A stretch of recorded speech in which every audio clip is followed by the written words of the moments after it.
Hello students, my name is Aarti Mishra और मैं लेकर आया हूँ आपका अपना चैनल हर्षित एजुकेशन सेंटर। तो बहुत सारे स्टूडेंट्स का ये क्वेश्चन आया हुआ था कि सर, मैं हॉर्टिकल्चर से पोस्ट ग्रेजुएशन कर रहा हूँ या फिर पोस्ट ग्रेजुएशन कर चुका हूँ। तो बताइए कि आगे करियर में क्या क्या संभावनाएं हैं। तो देखिए, सबसे पहले चीज़ की ये कि आप कोई भी अगर कोर्स कर रहे हैं तो बहुत सारे स्टूडेंट्स को यही नहीं पता होता है कि जो मैं कोर्स कर रहा हूँ उसके बाद मैं किस किस पोस्ट पे अप्लाई कर सकता हूँ। मतलब पोस्ट का नाम ही पता नहीं होता है। अगर आपको पोस्ट का नाम पता चल जाए तभी तो आप उसके बारे में जानकारी इकट्ठा कर सकते हैं। तो सबसे पहली चीज़ कि आप पोस्ट का नाम पता करिए कि कौन कौन से पोस्ट अवेलेबल हैं। तो वही मैं आपको बताऊंगा आज पोस्ट के बारे में कि कौन कौन से पोस्ट पे आप अप्लाई कर सकते हैं। तो एक एक करके मैं पोस्ट का नाम बताता हूँ आपको, ठीक है। तो सबसे पहला जो देखिए पोस्ट है वो तकनीकी अधिकारी का है। आप हॉर्टिकल्चर से पीजी करने के बाद तकनीकी अधिकारी बन सकते हैं। उसके बाद आप उद्यान अधिकारी की पोस्ट पे कार्य कर सकते हैं। आप कृषि अधिकारी के पोस्ट पे कार्य कर सकते हैं। फल एवं सब्जी निरीक्षक के पोस्ट पे कार्य कर सकते हैं। उद्यान पर्यवेक्षक के पद पे कार्य कर सकते हैं। कृषि विकास अधिकारी के पद पे कार्य कर सकते हैं। हॉर्टिकल्चर स्पेशलिस्ट के पद पे कार्य कर सकते हैं तथा फ्रूट वेजिटेबल्स इंस्पेक्टर के पद पे भी कार्य कर सकते हैं। तो ये बहुत सारे पोस्ट हैं जिस पे आप कार्य कर सकते हैं हॉर्टिकल्चर से पीजी करने के बाद।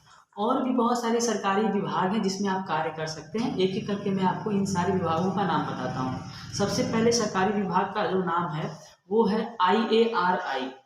IARI एक ऐसा सरकारी विभाग है जिसमें आप कार्य कर सकते हैं ये कोर्स करने के बाद। उसके बाद एक पोस्ट है CSIR, इस पे भी आप कार्य कर सकते हैं। इस पद पे, इस विभाग में भी पद के लिए अप्लाई कर सकते हैं, ठीक है। उसके बाद NBRI और APED, ये भी सरकारी विभाग है जिसके अंतर्गत बहुत सारे पोस्ट निकलते हैं और उस पर आप कार्य कर सकते हैं। उसके बाद आप भारतीय कृषि अनुसंधान परिषद में भी कार्य कर सकते हैं ये कोर्स करने के बाद, ठीक है।